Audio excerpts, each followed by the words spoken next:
Sa totoo lang. Ay, yung apila, no? Napanood ko naman yun eh. Wala nung una pa may hearing ko lang napanood. Iba-iba lang yun. Kaya mga hirapan. Kaso lang, yung kahapon, talagang marami na ano sa pasibong ko yan. Plano na yun, no? Ganun talaga. Hindi naman talaga social yun. Halata naman na. Oo. Saan ko kayo Sa hotel lang yun. Halata naman eh. Hindi naman yung suot na pang-hospital eh. Kasi dapat pag sa hospital, nasa likod yun. Oo. Tsaka Mas niya. Bakit dito sa harap? baka mano tayo rito. Hindi ko okay na kasi nasa tabila. Anis naman kinamani kay Cindy. Sabi natin si Kuya. Yan, sumama siya sa vigil ngayon. Kaya, thank you kuya ha, sa pagsama. Problema yun dahil kusa naman to eh. O, pusa siya ha, narinig niyo pusa. Tahimik muna, interview tayo. Ano pong opinion hapon? Nakakadis mo yan. Talaga hinahanapan talaga niya ng butas eh. Eh yung pag-hearing ko nung una, walang limang tanong titigil eh. Ulit-ulit na lang hanggang sa naulog sa distance. O, plano na yun. Wala planado yun. Eh tingnan mo nga si Escudero pagkatapos yung na-contempt, diba, nanong panagan. Halata naman. Kaya nga, dapat eh, hanggat maaga pa, details na tayo. O, yun. Gusto ko yan, mga ganyan. Kaso lang dito sa may sugdati, yung nakaraan dito sa may liwasang ipat, hindi lang ako nakapunta. Dahil Oo. Diba? Sumpa ka agad. eh, sulit naman tayo eh. Tama, solid. Ay, nung nakarang eleksyon po, sino po Sa totoo lang, nabudol siya ako. Yun o, inamin niya na budol siya o. Dahil kay Sarah. Oo, siyempre, dinala niya si Sarah. Siyempre naman, maganda yung mga sinasabi din yung kahit isa, wala na talaga. Pero, sir, Si Emma, okay lang. Ang importante, support mo kami. Isa yan sa nagpapalakas. Kami nang bahala dito sa Maynila. Kami nga dito sa Maynila. Kami yung Diba, hindi na nga siya ni-endorso ni Tatay Ligaw. Alam naman natin eh. Kasi alam na ganito ang mangyayari. Pero based po sa inyo pong observation, ano po ba yung mas maganda? Yung pamumuno po ni former President Rodrigo Duterte o ngayon? Maganda yun. Diba, kahit ibang bansa. Baka the best na presidente ito, diba? Si Tatay Ligaw. Eh ito wala eh. Puro biyahe lang. Tapos wala naman. May uwi daw. Kunwari may uwi. Sir, trade.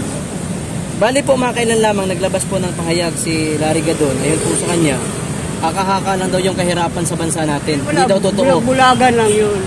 Bulag-bulagan lang yun siya. Eh hindi naman nakikita na ano. Eh samantala hindi naman siya nag-ikot sa mga squatter eh. Diba? Kaya hindi nila ramdam yung hirap ng mga mahihirap. Pero nung panahon po, siguro naman po, mga ilang taon na din kayo ng panahon ni former President Ferdinand Marcos Sr. Ano yung different ngayon at saka nung kanyang ama? Yung amahan, yung tatay noon, malayo. Napakamura no, nung mga bilihin. Yun lang masasabi ko sa tatay niya. Pero yung kasi dati walang social media, kaya di natin maano yung mga galawan nila. Pero ngayon din na sila makaano dahil sa social media. Ayan be. So, makailan lamang din nagkaroon po ng resign Sara rally. Sabi po nila dapat daw man mag-resign si Sara Duterte bilang Deputy Secretary. What is your opinion about this?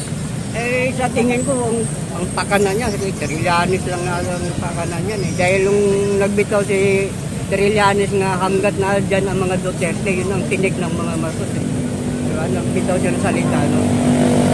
Hindi natin alam, baka may nagpalo na nasa likod pa niya ni Trillanes. Nagsumusuporta rin niya.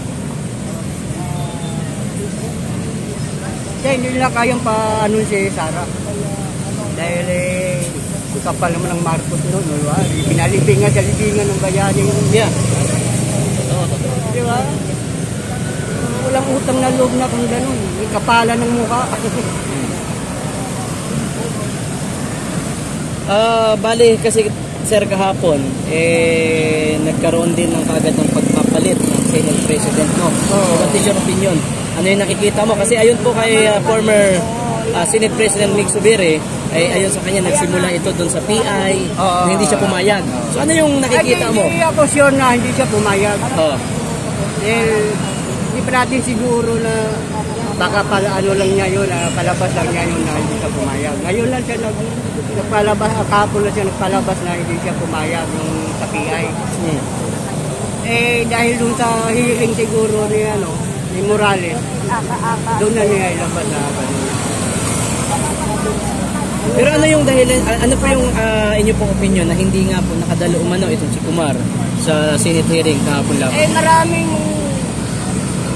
Maraming madadamay talaga. Maraming malalabas na hindi dapat ilabas. Kaya doon ka ako, nalata naman wala naman talaga sa hospital. Kung talaga na-stroke ka, hindi naman ganun ang itura ng na-stroke ka Wala naman dextrose, wala naman ano. Di ba? Tanga na lang siguro kung hindi ang naniniwala ron. Gayo, yun ang masasabi ko doon kay Kumar pa. Sulabot naman po sa pahayag ni Picoy na ayon po sa kanya ay kanya daw umano yun gawa-gawa lamang. Hindi ako naniniwala ron. Talagang naano yun. Nasabi lang niya yun dahil nakunan siya ng CCTV. May audio kasi yun siyempre, alibay na lang niya yun. Kumbaga, dinidipinsaan lang niya si Kumar dahil nabanggit na kasi yung si Lamba yun. Ililins na lang nila yun ang katotohanan. Pero kung kayo pong tatanungin, kayo po ba ay pabor or agree sa PI or People Initiative? Ano po yung dahilan bakit po kayo ay hindi payag sa PI? Sabihin nila economic provision na lang, hindi naman yun. Ngayon tanga lang, alam naman sila. Wala naman sa isang salita. Diba? Lahat ginagawa nila para pansarili nila.